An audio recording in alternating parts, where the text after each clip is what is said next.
আসসালামু আলাইকুম। আজকের topic Termux introduction in Bangla. Termux কি? টার্মাক্স হলো অ্যান্ড্রয়েড ফোনের জন্য একটি শক্তিশালী টার্মিনাল অ্যাপ। এর মাধ্যমে আপনি মোবাইল ফোনে লিনাক্স কমান্ড চালাতে, প্রোগ্রামিং করতে এবং বিভিন্ন ডেভেলপমেন্ট কাজ করতে পারবেন। টার্মাক্স দিয়ে কি করা যায়? টার্মাক্স দিয়ে লিনাক্স কমান্ড শেখা, পাইথন প্রোগ্রামিং করা, গিট ও গিটহাব ব্যবহার করা, ওয়েব ডেভেলপমেন্ট অনুশীলন করা, ছোট ছোট অটোমেশন স্ক্রিপ্ট তৈরি করা যায়। টার্মাক্স কেন এত জনপ্রিয়?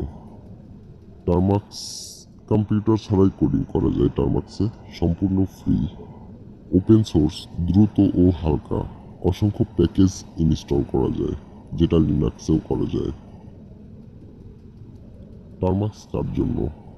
সাইবার সিকিউরিটি শিক্ষার্থী, প্রোগ্রামার, লিনাক্স শিখতে আগ্রহী যে কেউ, মোবাইল দিয়ে কোডিং করতে চায় যারা, এদের জন্য টার্মাক্স অ্যান্ড্রয়েড ফোনে ভালোভাবে কাজ করে। সতর্কতা: টার্মাক্স একটি শক্তিশালী টুল। এটি শুধুমাত্র শিক্ষামূলক এবং বৈধ কাজে ব্যবহার করা উচিত। এটি দিয়ে অনেক অবৈধ হ্যাকিং কাজ করাও সম্ভব। তো আজকের টিউটোরিয়ালটি এই পর্যন্তই। সকলে ভালো থাকবেন।